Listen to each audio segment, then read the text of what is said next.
رقم تاريخي جديد لنجم النادي الاهلي وللنادي الاهلي. ليه؟ عشان الليله دي ليله الارقام التاريخيه. ليله الارقام التاريخيه. النادي الاهلي اتحطم الرقم بتاعه، او وقف الرقم بتاعه عند 21 فوز على التوالي امام انبي النهارده بالتعادل الايجابي اللي حصل 1-1.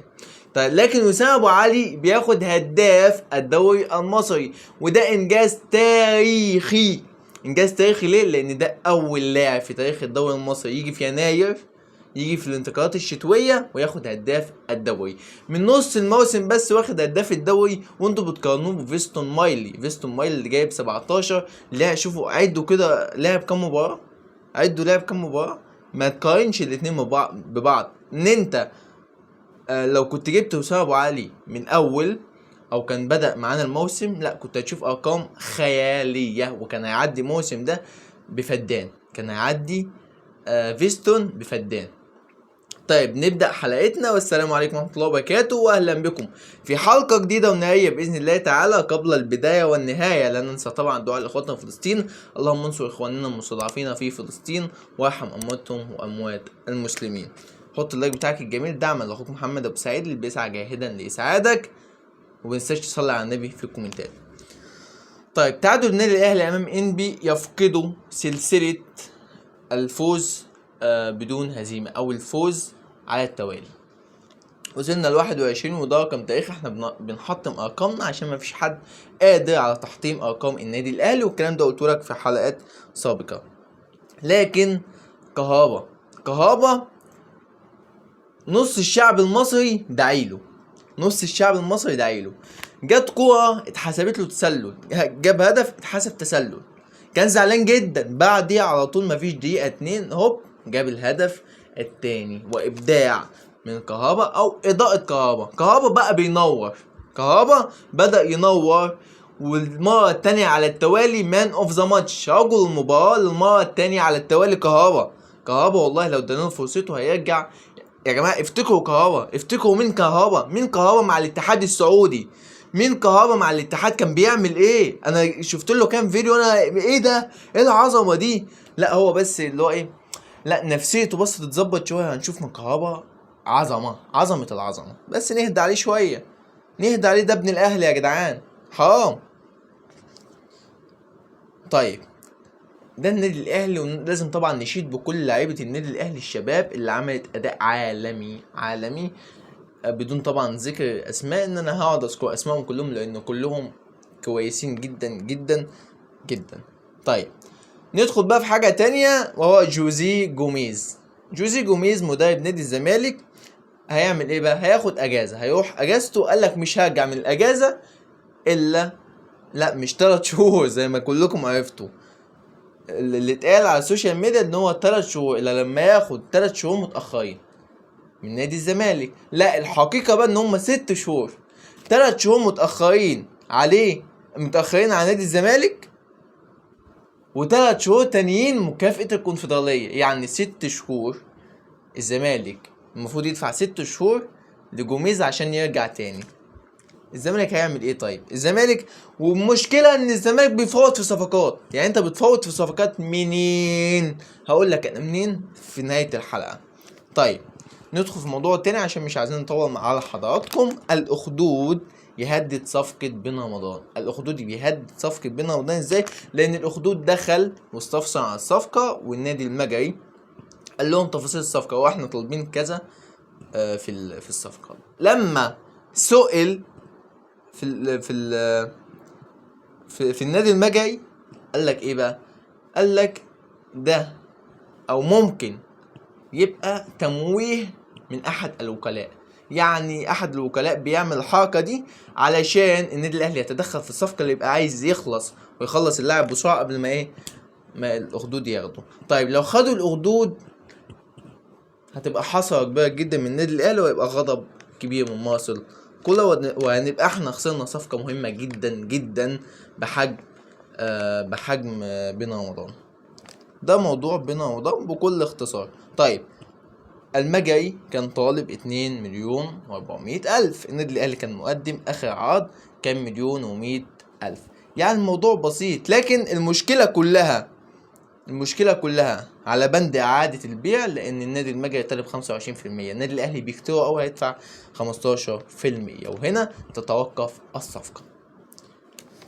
طيب ندخل بقى على موضوع معانا تاني، وهو سفر عبد القادر. المفروض عبد القادر أصلا دلوقتي يبقى في قطر، المفروض دلوقتي يبقى وصل.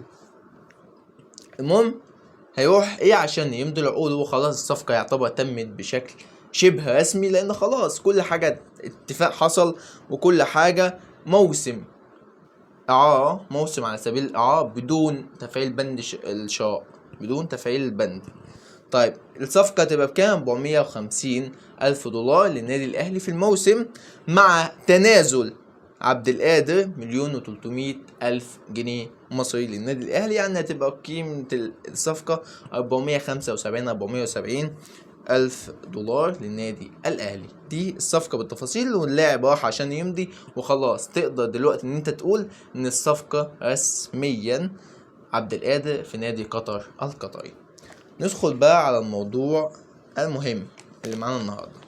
بن شرقي يقترب وبقوة من نادي الزمالك بعد ما كان الزمالك بعيد عن الصورة الفترة الأخيرة، لأن موقع ترانسفير ماركت قال إن الزمالك يقترب من بن شرقي بنسبة 51%. طب والأهلي 53%.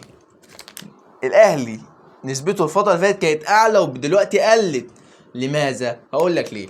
عشان النادي الأهلي انسحب من صفقة بن شرقي بسبب ان وكيل بن شرقي بيعمل مزايد على اللاعب، او مزاد على اللاعب. ازاي بقى؟ لان بيروح لإدارة بيراميدز بيقولوا خلصوا الصفقة، او قولوا رقم اعلى من الاهلي طالب كذا، ويروح لبتاع الاهلي يقول لك بيراميدز طالب كذا، يروح للزمالك يقول لك الاهلي طالب كذا، وهو كذلك. فهو ده الحوار اللي داير. فالنادي الاهلي لا يا باشا، مش عايز صفقات، انت هتغلي عليا بن شرقي؟ شكرا، ده لاعب فري، هتغلي عليا في ايه؟ طبعا الكلام ده كله على راتب بن شرقي. قال لك يا عم انا مش عايز. الاهلي خلاص ساب الصفقه لحد دلوقتي، مفيش اي كلام تاني في الصفقه توقفت هنا. وبرضه النادي الاهلي صعب جدا ان هو يجيب بن شرقي. لماذا؟ علشان بيرسي تاو مكمل مع النادي الاهلي، وقلت لك الحته دي ونوهت عليها قبل كده. ليه؟ عشان مارسيل كولر متمسك باللاعب، وخلاص يعتبر اتصالحوا مع بعض والدنيا مع بعض بقوا حبايب، وخلاص مكمل رسميا مع النادي الاهلي. وايه كمان؟ عشان عدد الاجانب اللي عندنا اجانب كتير جدا. عندك القندوسي، عندك رضا سليم، عندك لعيبه كتير جدا، عندك معلول، في لعيبه كتير جدا. فانت هيجيلك بن رمضان وهيبقى عندك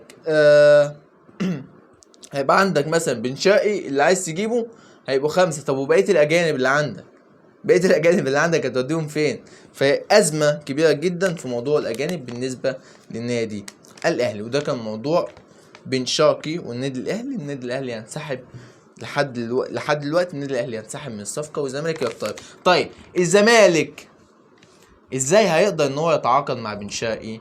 بمساندة بعض رجال الأعمال. بدأوا ان هم يتدخلوا في الموضوع، وبدأوا ان هم هيدعموا نادي الزمالك. وفي كلام كبير جدا ان في دعم كبير جاي لنادي الزمالك. هو ده اللي احنا عارفينه، من نادي الزمالك بيستنى الدعم من رجال الاعمال، بيستنى التبرعات من مستشفى الناس فقط، لكن بيحاولش ان هو يشتغل على صفقات، ولا حتى بيعمل عقود كويسة، ولا بيطلع لعيبة يكسب منها، ولا اي حاجة. هو نادي الزمالك.